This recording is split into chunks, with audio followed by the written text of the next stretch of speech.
Hello and welcome to Phobia, a horror visual novel about a doctor treating a client of his who is afraid of everything. But this client of his suddenly gains enough confidence to start threatening his own life. Or the doctor's life, I should say. So, very interesting and very terrifying premise, so let's get into it. October 14th, 6:30 p.m. Dr. Doll's psychiatry clinic. So, it's you again. Man in front of me is meek, pointing in on himself like he knows what I'm going to say next. Quiet today, but not rude. Not like I couldn't get you to shut up. Fix your attitude, boy. You scheduled this meeting. Don't act like I forced you to come. What is it you're waiting for? Speak. Not saying anything different from last time. Oh, I see. Couldn't get your fix from toning down the alley, so you come to waste my time. God, you're one of those doctors. Okay, I am suddenly not feeling so bad that this client of yours is gonna start threatening you. That won't change. You're not going a single milligram out of me. It's not a fix. Despite what you think about me, I have a doctor's note this time. Who, Dr. Stevens? You tell that old crook any ghost story and he'll supply you a lifetime. He knows I'm right. That's all? Please, Dr. Doyle, I'm not an addict. I just want to feel normal. I've been afraid all the time. Right, because not wanting to look in a mirror calls or alloprasis, whatever the fuck that is. Not just the mirrors, it's people and trains and bugs and bears. It feels like everything is out to get me. Bears and bugs and trains will still exist once you get your fix.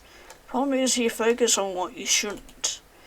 It'd be easier if I just had the tools. You're not getting the medication. I don't care if you have a note. Oh God, I want to fucking... Yeah, fuck you for saying that. Yeah, just some people should not be fucking doctors. Scoss, I knew you wouldn't help. You came anyway. Yeah, I did. You know what, Doctor? Is there anything coming your way? Yeah, that's what I'm saying. What are you on about? Old trembles as a man slams my office door closed. I wish it was his head between the door and the... Thinks he can threaten me? What a fool. Sure, it's always been an easy man to read. It's far too cowardly to take any real action against me. You sure about that? Everything coming my way, he said. It is a plan set in motion for me. Emotion? I don't know what it is with me and not being able to read today. Does no good taking the word of a recovering addict to heart. He'd say anything to scare me into getting his body regulating normally again. Best thing I can do is close down early. Good thing that this was my last meeting of the day. A quick routine I do, gathering my files and fixing out the desk for the next time I'm in. I only pause to consider bringing my taser tomorrow if needed. A meek little bastard couldn't hurt me if he wanted to. There's cameras in and out of the office building. Only an idiot with nothing left to lose would dare tap me so openly. And this guy would be one of those idiots.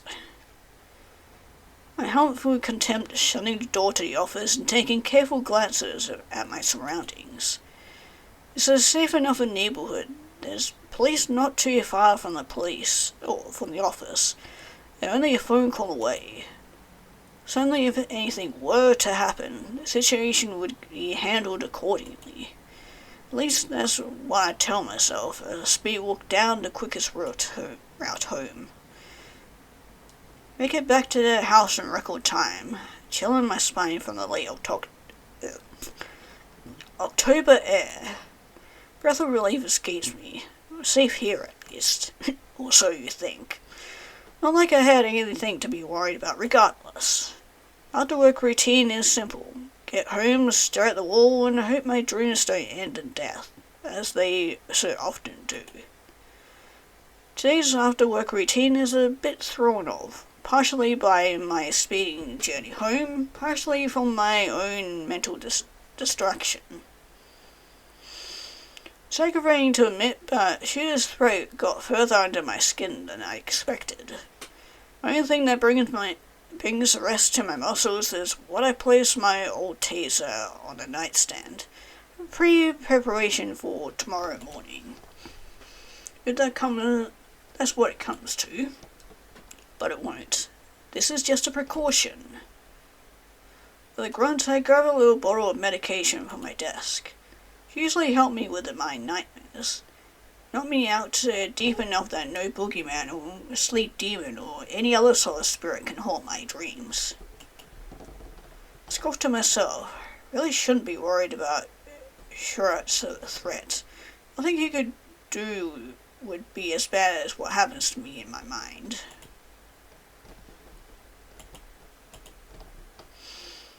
With that twisted, backwards logic keeping me secure, I take my rest. Mount like a light. Time up, idiot. Shuffling voices, all muffled but still too close. I'm still so I can start. Cold pinch on my arm, gross oozing feeling in my veins, but as quickly as it comes it disappears. Finally wake is due to disgruntlingly cold drafts sending a chill up my spine. That's not the only thing accompanying that. It's too bright in here, or too dark. Well, it's way too bright or too dark. I can't focus on anything in front of me. Head pounds like a bitch. Something doesn't seem right about the world. Barely keep my eyes open, trying and failing to take in my surroundings. What is wrong with me? Part of me thinks that this is another nightmare.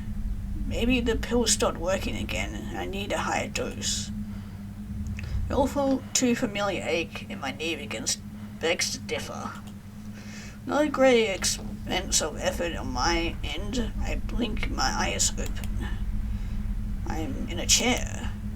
Why am I in a chair? What the hell?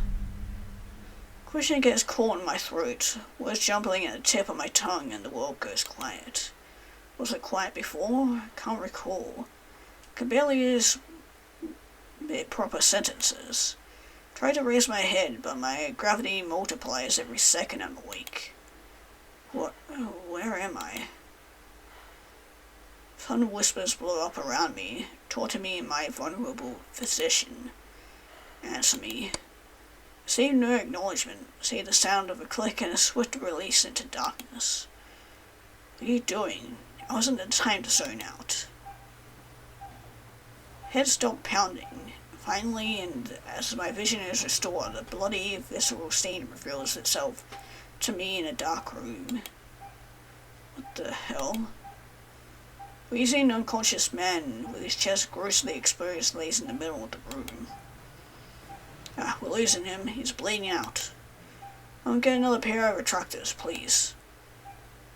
Unfamiliar faces amble around me, come to me in a stark contrast to my own trembling form. Despite the scene, they move in collected, almost robotic way. You're not meant to be here.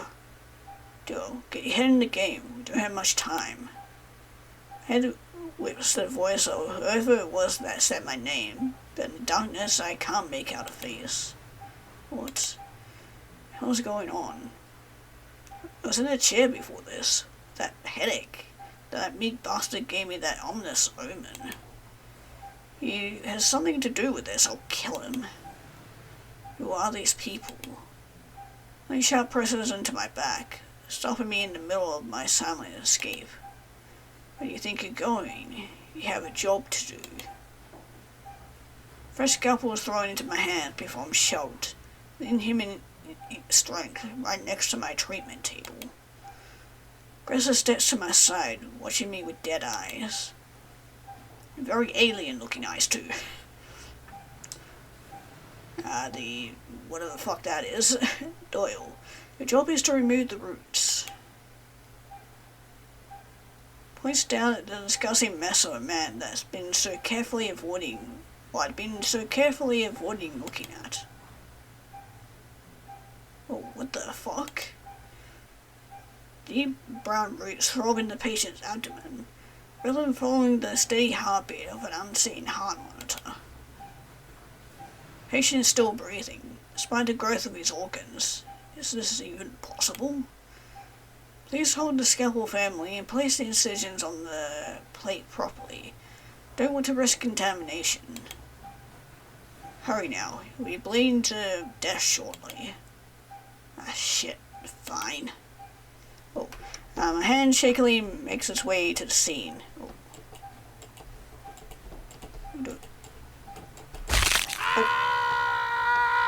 Hand slips and the scalpel protrudes deep into the patient's organs. I am sorry, dude, I wasn't sure how this worked. Eyes fly open, wild and red, and accompanied with an agonizing scream. There's no recovering from this. Now look what you've done. Slices the patient's throat, cutting his screams down to a bloody gurgle. It did shift, moving as though being pushed aside by something growing underneath. Too late. Roots feed on the nutrients of the carcass. You failed. You're useless to us. Hey, I told you I'm not a damn surgeon. Not anymore.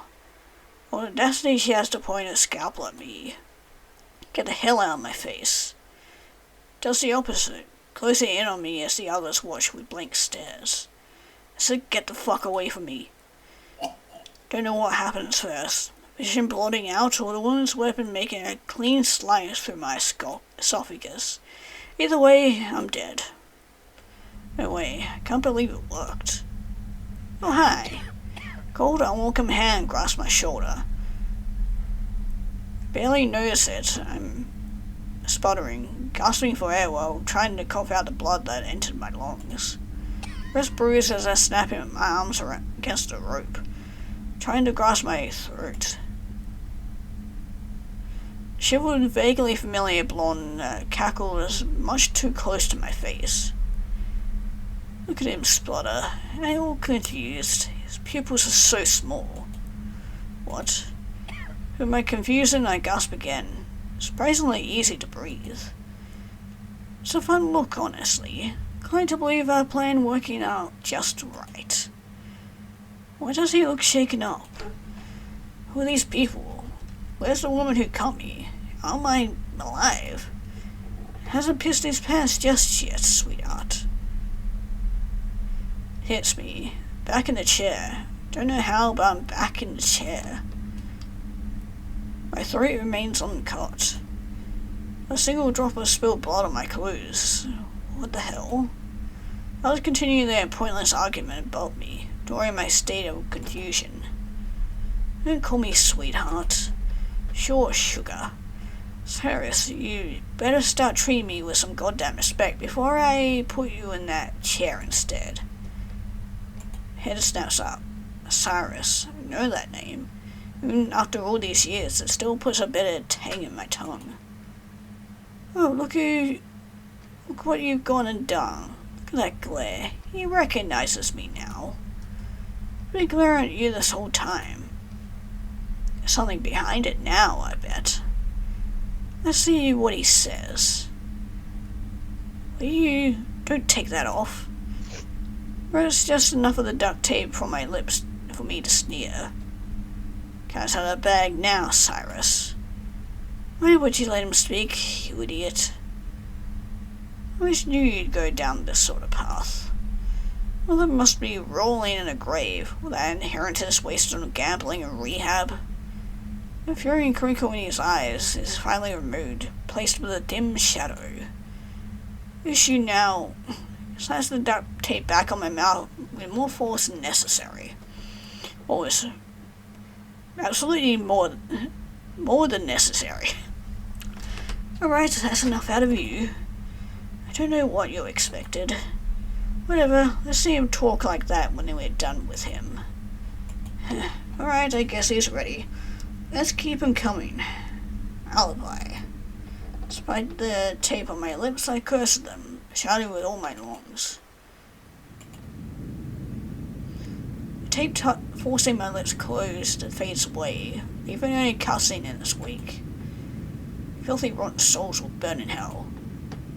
Till I the conditioned plain in shock, hateful glares arise from my outburst. Faces of people unmasked people are turned over their seat to judge me. What? Don't understand. I'm just in a basement in the middle of a confrontation. What is happening? There's a quiet murmuring in my section of the plane, playing from the passengers gossiping about my outburst. There's a hot humiliation hiding under the bitter contempt. I don't understand why I'm shouting, but they don't know my distress.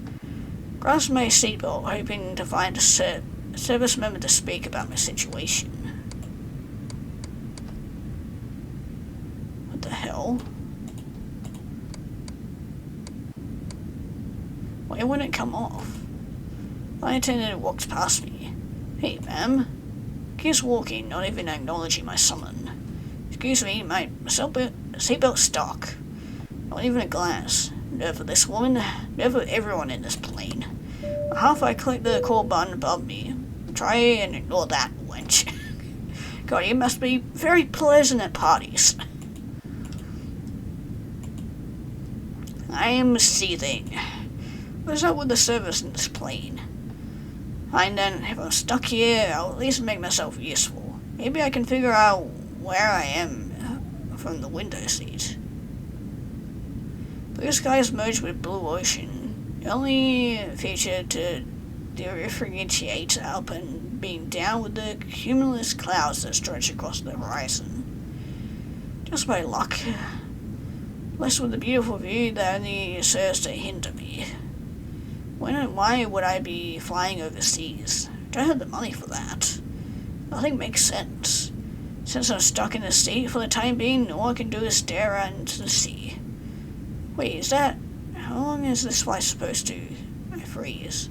Is that in the distance? That's a plane. Looks like it's headed right towards us. Turn around wondering if anyone else sees the bogey. Nobody else has noticed it yet. Doesn't seem like they will. The flight attendant walks back down the aisle, facing my direction this time. Can't ignore me this time. Wave my arms out at her. You, come here. Like she can't even hear me. Can't or maybe won't. Damn it, woman, listen to me. People glare at me again, disturbed by my vocality. If she dare give me that attitude. Look out the window. Something's headed towards us. Nobody bothers to listen. It's frustrating as it is demeaning. At this point, it will be more effective to warn the captain directly. Try again and fail again to rid myself of the blasted seatbelt. Everything keeps getting worse and worse. Right before the girls shrill cry, crap, crap, crap.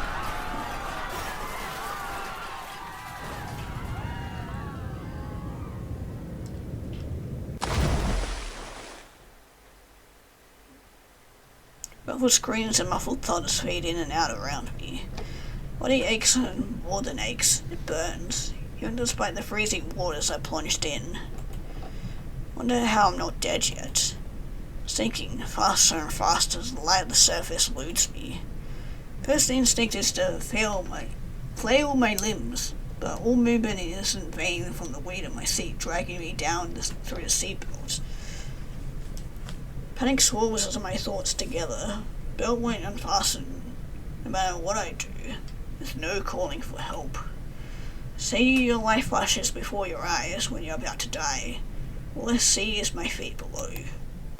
The world grows dark as water fills my lungs. A searing, stabbing sensation that robs me of any remaining oxygen. Pain is all I know in my last few moments of consciousness. Don't know how I come to, but I do. No grasping for air, no sputtering out water, just a vague, dreamlike state. Numb senses and a vague awareness of my surroundings. Causes are all that exist here. Bodies fresh and old, all decomposing in the same way. Some of them are stuck in their states just like me. What a pitiful way to lose our lives. Something tugs at my skin. The gaze ever unfocused shifts to my hand. Tiny fish around me, eyeing the flesh of my arm as it slowly floats off, playing against the waves. I've never been down here. Dead decomposed, skin peeling like a rotten fruit. I can't watch this anymore. Oh, but something else is watching me, though. Oh god. They're all watching me. I thought they were dead. Why are they watching me? I stare and I stare back. My heart is dead, but still it beats, rapid and pounding in my ears. Then everything shifts, and my head pounds, and the world flashes. Then I'm back in that goddamn basement again. What the hell is going on? What's with my head out from the near dead position? My body freezes at an unfamiliar voice, an angry yelp. It said we were going in turns. Give me back the remote. Another voice responds with equal indignancy, but this is one I recognize. Can you be patient? You just got to do your sequence. It was perfectly transitioned into my next idea. Don't cut me off short. An ever-grating tone of voices butts in. Kids, if you can't share the remote, neither of you can get to use it. Don't fucking start with that. I made the device. I should get the ultimate vote. Okay, and your device would be useless if I didn't plant the chip. Doctors are a dime a dozen. If we didn't have you, we'd find someone else. Now, friend, there's no democratic. We agreed we'd get our fair share of sequences before we started. Group continues to argue as I focus on remembering their voices. Pitches, tones, way of speaking, everything the police need to know to jail these bastards. New voice, soft and masculine, cuts through the spitting and shouting. Shouldn't Doyle be twitching by now? Shut my eyes immediately, tighten them in an effort to seem unconscious. It's a horrid, tense silence, save for the flickering of a faulty light bulb. I can feel their stares on me even without looking. Their footsteps take slow, intentional steps towards me. Burly hand wraps itself around my chin, yanking my head up to the left. Reaction is instinctual. It's far too close, staring far too hard at my temple. Tells them to back off if I could, but the tape still covering my mouth cuts all communication. Shit must be malfunctioning. Alibi. Unfamiliar man before snaps at him. Can't be right. Give me the remote. I took every necessary precaution for this device. The animal tests were all successful. People must have done something wrong. Okay, maybe you're more useless than you thought. Oh, hi back there. Cyrus drops my chin and takes a step back while the long-haired male aggressively pushes buttons on the remote. Good thing we were wearing masks then, isn't it? Good thing. Alibi presses another button on the remote and I'm hit with a jarring headache. Images flash behind my eyes, but I can't comprehend any of them. Okay. Well, at least it's tormenting him in the meantime. Some pain washes again, leaving me frazzled and panting. Oh, there's our, previous client. Then I notice another figure, client silhouette hiding behind the others. He watches me, expression unreadable. Oh, I figured it out. What is it then? Batteries were dying. Idiot. Man ignores him, nodding his head to me as he switches topics. How long do you think he's been awake?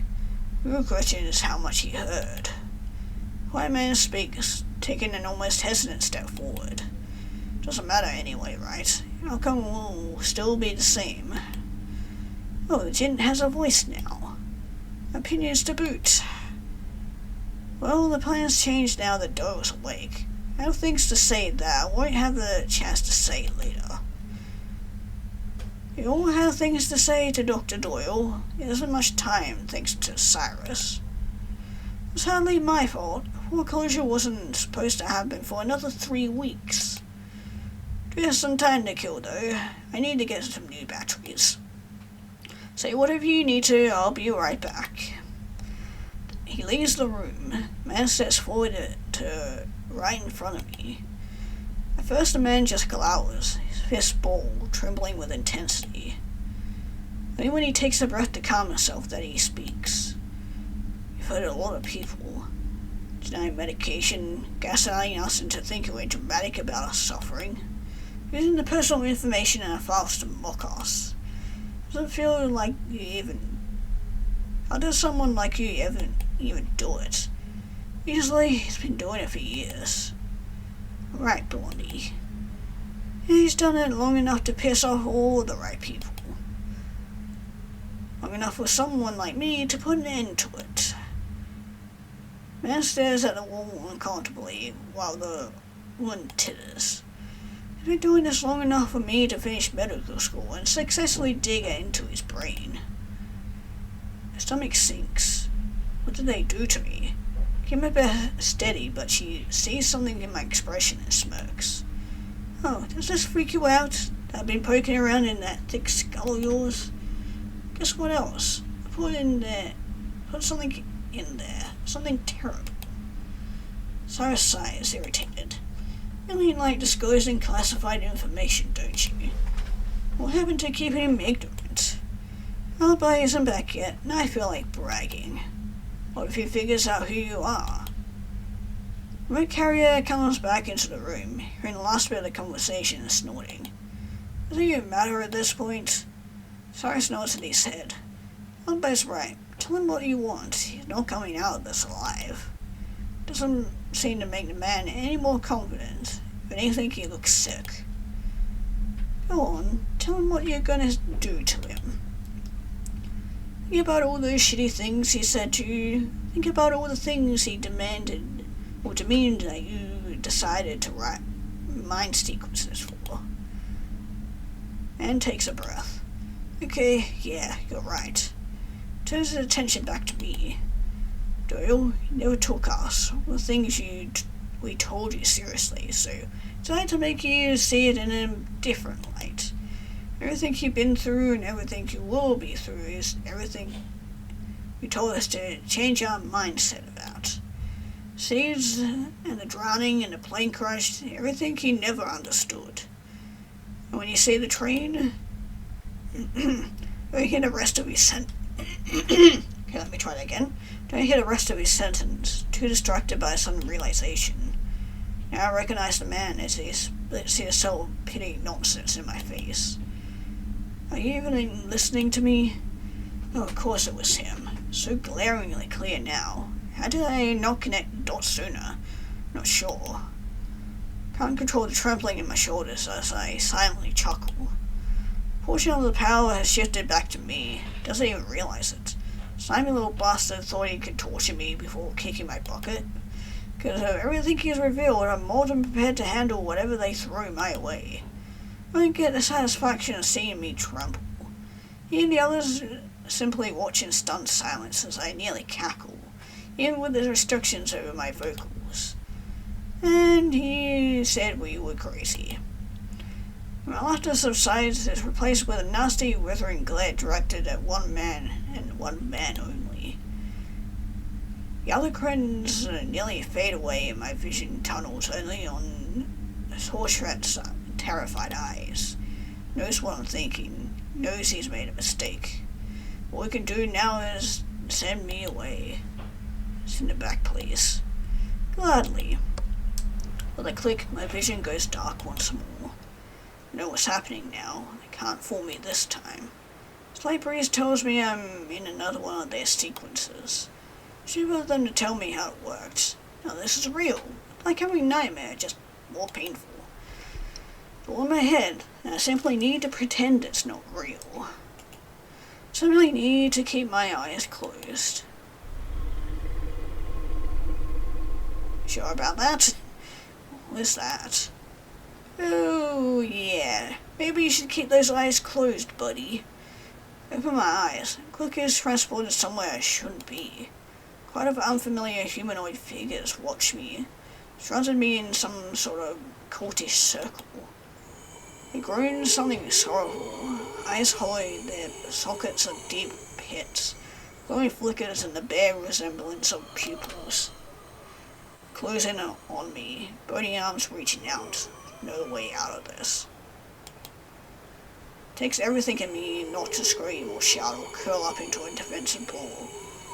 Shut my eyes and murmur empty comforts to myself. Just pretend it's not here, it should go away. It should. Long terrifying moment, I'm a 12-year-old boy again, silently begging the monsters in the closet to go away.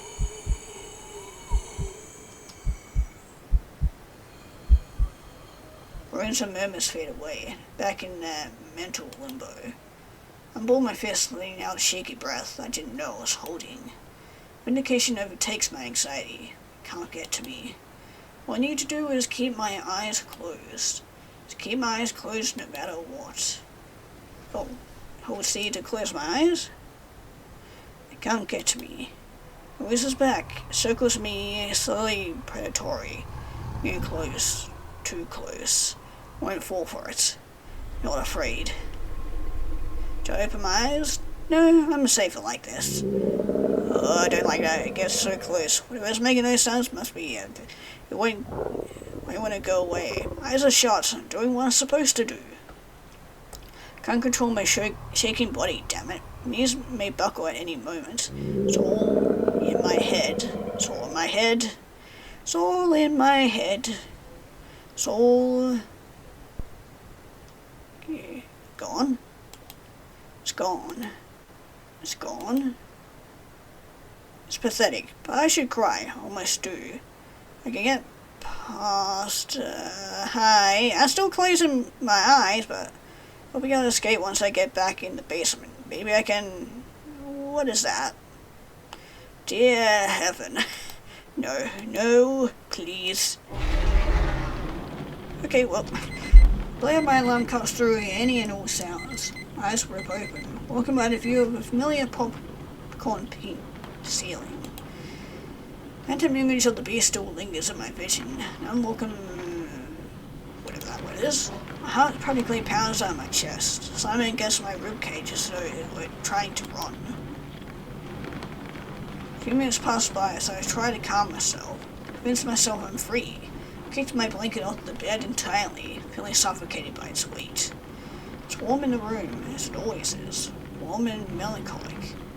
Somber tone amplified by a sudden monsoon. Melody is welcome but suspicious. Fool would let himself get comfortable without double-checking the world is real. Don't even begin my morning routine, instead ransacking my home in an effort to make sure everything is in its correct place. Make sure it is all real. It suddenly feels as though I'm back to reality. The last few sequences were harsher on my five senses than the old night terror. Or were they? Memory is a bit blurry. Memory is always blurry after a night with whatever that is. Maybe that's all it was. Bad case of night terrors. Taser is still on the desk. Book is in the same order. Desk is properly says it ever is, dull and easy to manage. Sighing out of my shoulders, I'm tense.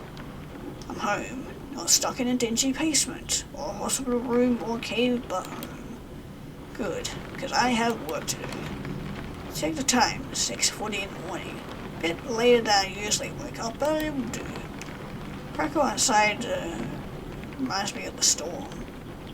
It's unexpected and rather unwelcome. It's now a bus ride to the office. I'm not in the mood to fight the weather. A deeply tired groan I start the morning. Shower and a quick meal are all I allow myself before I leave the house. It only gets worse as I walk, howling at my audacity to show myself in its presence. I have thankfully taken my raincoat with me, large and heavy as it is, so I stay dry despite the tempest. Beneath it, my briefcase and my teaser. I never brought it with me outside before, but I don't want to take any chances after that moronic patient of mine threatened me. I'm sure the bout of yesterday's nightmare doesn't help my nerves either. I finally make it to my office. It's dark and conservative, save for an unfamiliar form sitting in my chair. Fingers beginning to tap impatiently on my desk. Hi there? Hey, what do you think you're doing? Trina sighs a long, annoyed exhale, as if my outburst were an inconvenience. Hello, Henry. You're late. Jaw drops and I take a step back before I can control my reaction. Unsettling anxiety bubbles in my stomach, but I refuse to show more fear than I already have. Dad knows my name, whether it's from going through my files or something else. So, I do know my name. What the hell do you think doing in my office? Answer me now or I'm calling the police. Look at you already trembling. You've always been a coward, Henry. Don't you think your poor acting can convince anyone otherwise? Something about his tone, a voice that pisses me off to no end. Slow drawl, the disinterest, the condescension. Pull my phone with the indignancy, acting in my ass. Across the phone is in direction. Large 911 blowing on the screen. We'll press the call button right now. Get out of my chair. My sense falters on the adrenal last, a sickly rust cackle. Go right ahead. We both know it won't go through in this storm. Never were the kind to go for better service, especially considering you can't afford it. Infuriated by the truth, I thrust my taser in his direction, running beneath my direction to pretend it's a handgun. Fine then, maybe I shouldn't call the police. Maybe I should shoot you where I stand. Without a gun, you would have shot yourself with it a long time ago. That's right, it enrages me. That's it, you get one last chance before you get an asshole. Here's your little tantrum and sit down, Henry. When he scolds me like I'm some kid, sends me into a rage. Push up to the desk, slam my fist on the table. Don't tell me what to do in my office. It's eerily silent. The air grows cold, and the rain pounds harder on the window than ever before. Trina's silhouette seems to expand as he leans forward, face invisible in darkness. I tell you what to do in my office. The sequential flashing of the blue lightning illuminates his form, feeling an exact replica of myself, going down at me with a vicious snarl. Whatever false sense of safety I had is now shattered, replaced with a bitter sense of defeat. Of course I let my guard down, like an idiot. What was I thinking?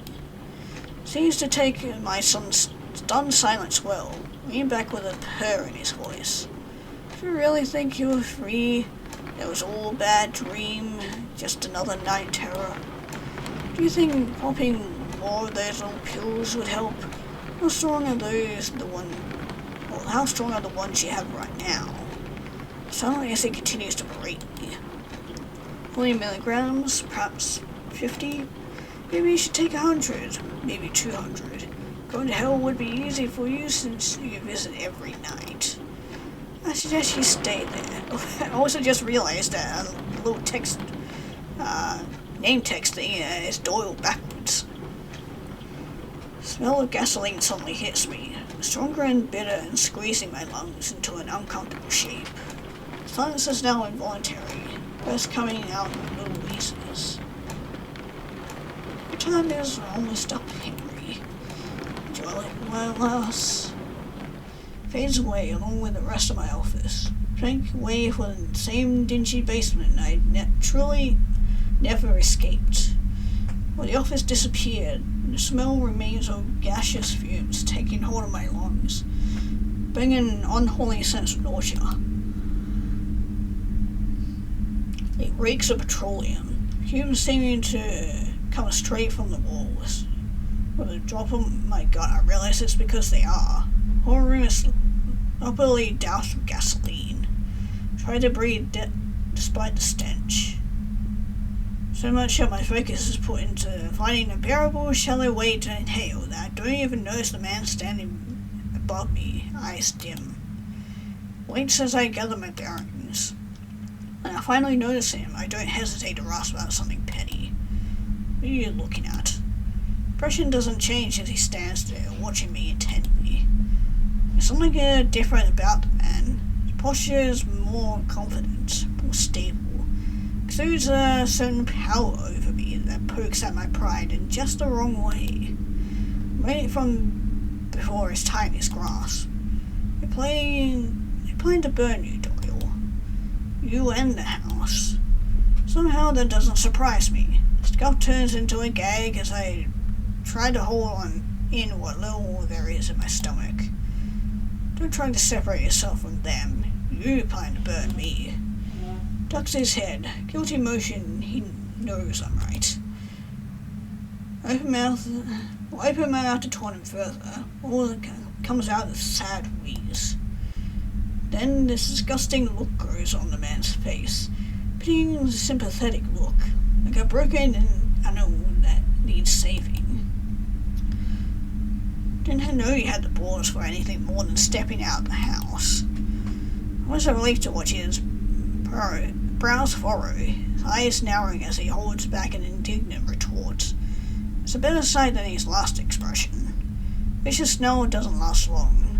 Man sighs, then go of his annoyance and scratching the back of his head. It's stupid of me to think they wouldn't actually do it. Knew what it means to help them. Just didn't realize what it meant to have that kind of blood on my hands. Not my eyes, but hold my tongue. To have the oxygen to waste anyway. I saw your face during all the sequences. I just felt bad. When Dr. Doyle terrorized of the mentally ill, just some old man, some grandpas probably. My legs were trembling. Let out this horrible keen. Didn't want to hear this. Don't want to know.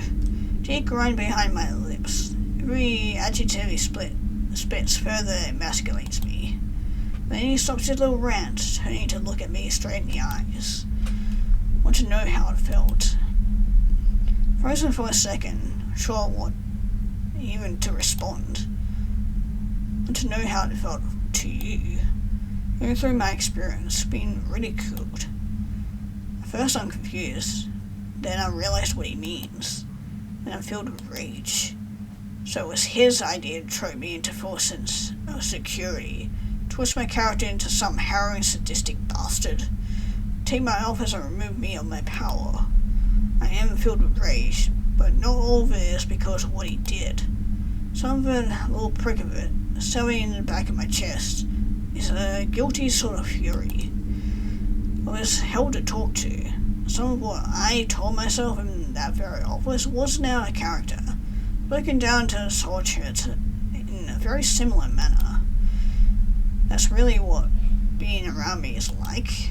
Surely not. I'm not that insufferable, just honest. Such as has always had thin skin, never handled constructive criticism. Right? Guilt keeps me silent, only allowing myself a furious glare up at my past patient for forcing me through these feelings. What's the point of this? To make me feel bad? To confuse my mind? Shatter my pride and replace it with guilt?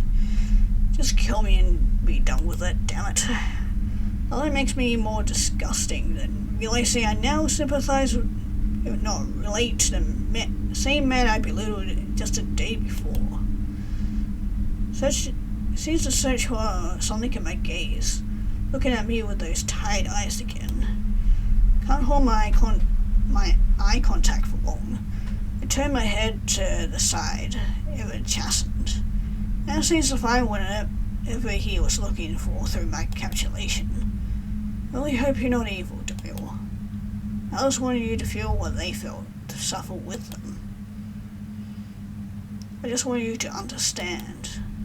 Watches me, eyes wide, even a little glossy. Do you understand me now? Grit my teeth. Part of me says I should spit in his face for trying to make me admit something like that. That I should spit in his face for wanting to admit that I was afraid. That I was hurt by what I said to myself. Another part of me recognizes that, to a certain extent, I made some poor choices. Said things I shouldn't have. Conflicting the way my ego and my conscience go back and forth argumentatively. Next thing I say can't be wishy-washy. Don't have the energy for that. Keep my dignity or swallow my pride. Well, I mean, if you want to get out of this alive, you need to swallow your pride. Don't guarantee it'll mean anything at this point, but I'll be honest. Can't bring myself to flat out agree, but I grunt should do. Grit my teeth as I speak. Maybe. You see where you might have misunderstood me. Even despite the mask, I can tell he's unhappy with my statement. Didn't want it to go this far, but it'd do better for me to appear as the only patient that doesn't want to kill me yet. Shouldn't have weaponized the things you told me. It's not professional. That's the best apology he's going to get out of me. Seems it's enough, considering he's let out a little exhale of relieved disbelief. That's all I wanted to hear. Others would have dead sound leaving you here while the building burns. We're going to leave you in a sequence loop, destined to be in pain until you eventually burn to death. Makes me queasy just thinking about it. Me too, but I don't admit it. I was doing well enough in those nightmares you gave me. Gave me an unwelcome, doubtful look. I want to let you go, Doyle, but there's no guarantee that you won't call the cops the moment you're out of this building. Goes with the remote as he speaks, traces circles around some of the buttons hesitantly. Swipe this from alibi while you were out. Said it would be able to erase your memory. Reaction is quick and intense. He'll know it won't. Don't you dare. Don't interrupt me. Yes. Not gonna give you amnesia, probably. Just erasing your memory of what you saw in here. Who you saw. Either this or burning alive. I can't let you go otherwise. Now I have. Really has grown more confident since yesterday. I can barely believe it. This is my only option. Fine, get me out of here. Might be unconscious for 30 minutes or so after I press the button. Fire doesn't start for another 2 hours. I'll tell you when I'm sure you're asleep, yeah? Do what you must. Slow, shaky hand. Torture points the remote at me. Strange how my body reacts to such a harmless-looking item the way it would with a gun. Whole body tenses, head turning and bracing for impact. Okay. Silent for a moment, hesitating to send me away. Please try not to be cruel again. Don't forget that, Doyle. With a click, I'm freed. Well, that was kind of anticlimactic.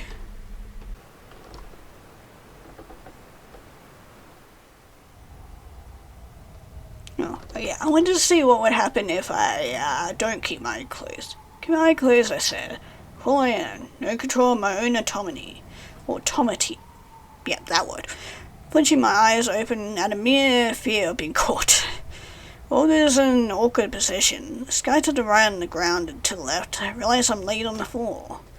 Not just laid on it, but tied to it. In my head, I can't escape imprisonment. Young woman enters my peripheral. A real human-looking character. Someone alive. She makes her way to a lever on a ledge. Hey kid, I need you to untie me. She pauses, clearly not having expected an interaction. When any trains come around, get over here. I pause. Please? Instead of responding, she opts to ignore my pleas, continuing her strange mission of pulling the lever. Middle clicks not far from my position as she works, sounding suspiciously like a train rail being recalibrated. Hey kid, what are you doing? Then faces me, mission complete and hands guiltily filling with her skirt. I'm sorry, sir. Was you or my family? So it was like the trolley problem, I guess? What does that mean? I'm sorry. She runs off, leaving me bewildered. What does that mean? The screeching sound of a train on its way tells me everything I need to know. It comes quick, making itself visible even from my position in a matter of seconds. God, shit. Well, that was very quick and abrupt. Close my eyes wet before, it ought to work now. The train is only getting closer. Keep cursing under my breath, frantic, begging for mercy, mixing with frustrated imprecations. Not real, it's not real. Train's almost here, the ground is trembling beneath me. Please let me go back. Train screeches like it knows my presence, is trying its best to halt. Then screeches echo, tremors gone, once again replaced by the subtle sound of wind. Relief that does finally bring me to my knees. The blade of my alarm cuts through any and all sounds, and then, yeah, we pretty much go back to here anyway. Okay, I'm back here because that last ending didn't really leave me satisfied, so we're gonna keep my dignity and hope to burn in hell. Nothing to lose anymore, except for my dignity. When I die today, I die with pride. Personally, my lips contaminating a large wad of spit. Thinks I'm about to apologize. He leans in with misplaced eagerness. Oh god, poor guy. Jerks away with an indignant yelp when I splatter a wad of saliva on his boot. It's a moment of silence as we make eye contact. Myself with a satisfied smirk and Sword Chat with a disappointed glower. Gritting his teeth, Sword Chat nods. Right, I understand. Guess it had to be this way. I'm sorry for what you're going to go through. I definitely not. Walks off with without another word. Still boots thudding against concrete. Gasses. Makes his way out. I'm stuck in a chair, feeling as sick as I am victorious. What seems like hours. Time goes by so much slower now that I'm in reality, living with nothing but poisonous fumes to accompany me. Nearly unconscious by the time the flames burst out, scarlets and orange overtaking my vision. Pain sears along my skin as my clothes catch on fire, melting into my body before I even had the chance to scream. I swear I'm in hell. Oh, don't worry, you're gonna be there eventually. I suppose I will be soon. Okay, that felt like a bit more of a satisfying ending. But yeah, there's definitely a lot of doctors out there that are certainly not fit to be doctors, unfortunately, but yeah, that was Phobia. Man, that was a very gripping story, and yeah, very unfortunate end for the doctor. Well, very fortunate, because kinda deserved it, but yeah, really like the concept of it. Like the whole, like messing with the person's mind and whatnot. Very cool. But, maybe not so cool for the doctor, but yeah. But that was very interesting. If you guys want to try this out for yourself, for whatever reason, the link will be down in the description below, and yeah, maybe just be careful with who you piss off next time, because you never know if you end up being strapped to a chair in a basement later down the track.